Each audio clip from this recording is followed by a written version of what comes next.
Do you ever feel like you're always on edge, racing heart, difficulties breathing, tension in your shoulders and chest? Maybe you have overwhelming thoughts or your body's shaky and trembly. And perhaps this is happening even if there's no danger or immediate threats. Well, this is your nervous system being stuck in fight or flight. And in this video, I'm going to explain 3 powerful strategies that you can use to calm your mind and body. And this is going to help you feel more in control and have a sense of safety and connection. Let's dive in. Most of my life, I spent in perpetual fight or flight. It was a range from at the mild end being nervous or irritated, and at the extreme end being in a state of panic and rage. And I spent most of my time in this state. And I know if this sounds familiar to you, I know how hard that is. Now, even for myself, I had a lot of worry thoughts, obsessive thinking, and the behaviors of fight or flight that took place for me was high achieving, perfectionism, excessive control. Now, you can learn to work with fight or flight energy and calm your nervous system. And you can essentially do this 3 ways: cognitively, behaviorally, and somatically. So let's go through each of these. Number 1, cognitive.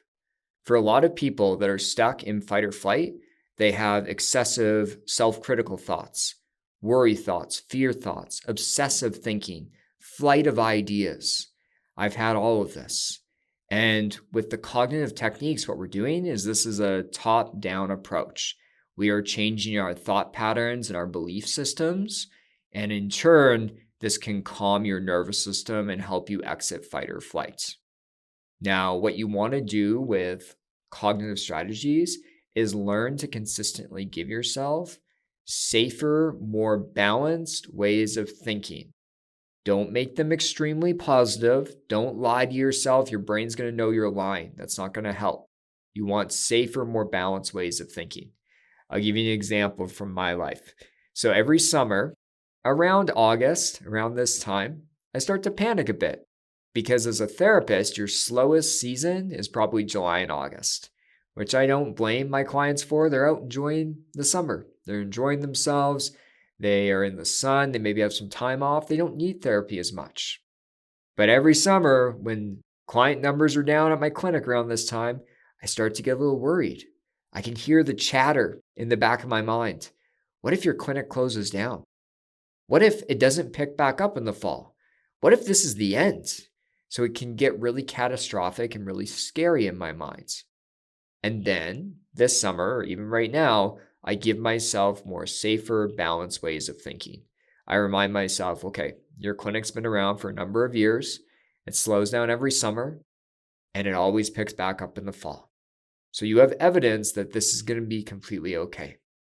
I also remind myself, hey, instead of worrying right now when client numbers are down in August, why don't you enjoy some downtime?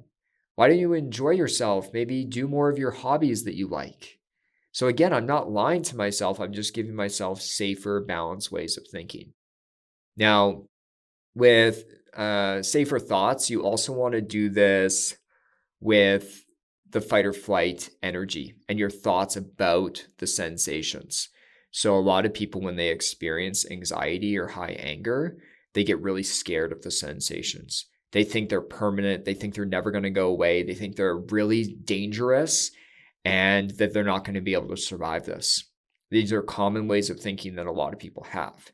So reminding yourself, these sensations are temporary. They'll come back down as they always do.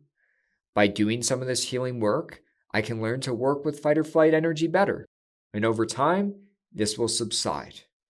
You can also remind yourself that you have the ability to tolerate these sensations. You're capable of being in your body with them and exploring them. And that you can teach your brain and nervous system that the sensations themselves are not actually dangerous. So these are just some ways that you can start to give safer messages about the fight or flight energy within. Number 2, behavioral. These are some of my favorites. So a lot of people, when they're in fight or flight, their behaviors get really frantic. We're running around. We're in crisis mode. We're constantly staying busy. We're multitasking between 17 things in our day. We're talking really quick, like I'm talking right now. I've seen this a lot where clients come to session and I can tell they're in fight or flight within 10 seconds because their voice is high pitched. It's really quick. It's really frantic. They can't even fixate on one idea. It's all over the map. And so these behaviors are going to worsen your fight or flight energy, and we can learn to work with them differently. And so behaviorally, what you need to do to actually enter a calm state is you gotta slow things down. We are down regulating your nervous system. We're coming out of this high alert energy. And so we are slowing things down. Right now, did you notice I'm talking slower? Not so slow that it's weird, but slower. This is one of the first things I do when I'm in fight or flight. If I'm communicating with someone, I am slowing down the way I talk. It can be really, really effective. Even as I do it right now, I can feel my system regulating more. Now, the other thing you can do is slow down your movements. First off, maybe you take one activity out or task out from your day, like just get rid of it, move it to a different day. But you can also slow down how you're doing tasks in your day.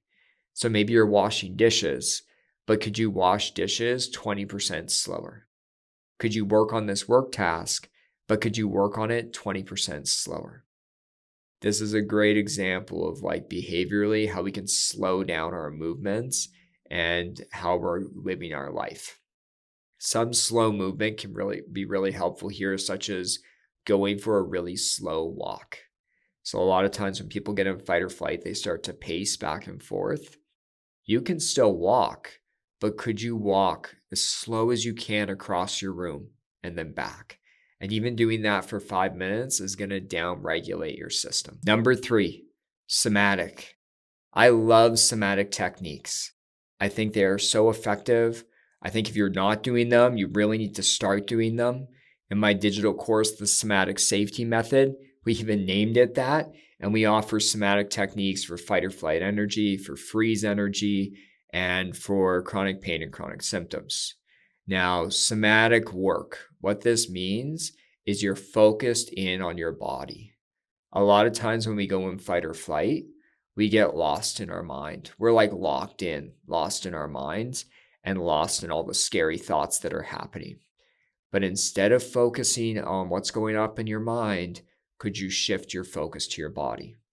Now, you want to be safe here. If you're in like panic or rage, the energy is probably too intense for you to focus on.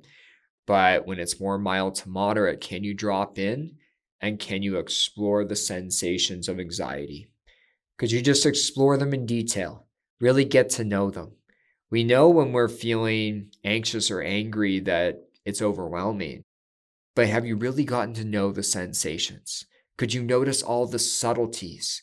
What shape, size, color, texture the sensations are like? What the sensations do moment to moment as you sit with them. So you're really getting to know the sensations and dropping in. If you can drop in to your body, even for like 3 to 5 minutes, it can help down regulate us. Now, as you focus on the sensations of fight or flight, you're using safety signals of deep breathing. Maybe you're visualizing a calming place or person as you do this. You could be doing somatic movement like Qigong. I have a Qigong section of this channel. I'll put a Qigong video down below. You could explore fight or flight energy as you do Qigong, this somatic movement. It really helps people connect with their body.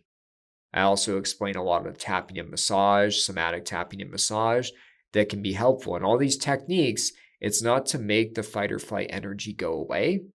Don't do that, because if you try to force your anxiety, for example, away, it's just going to double it. Like your brain's going to panic. You're using all these safety signals, such as breath work or somatic movement, to give you the ability to be in your body with sensations and cultivate safety there. So I hope this video was helpful on how you can calm your nervous system and exit fight or flight. Go off now and start to sprinkle in these techniques throughout your day. Just really commit to sprinkling them in. It's not going to be an instant fix, But over time, your nervous system is going to learn to more easily exit fight or flight and be in a safe, calm, connected state. It takes some effort, but I can speak from experience that it's so worth it. So please put your questions or comments down below, hit the like button, and I'll talk to you all soon. Take care.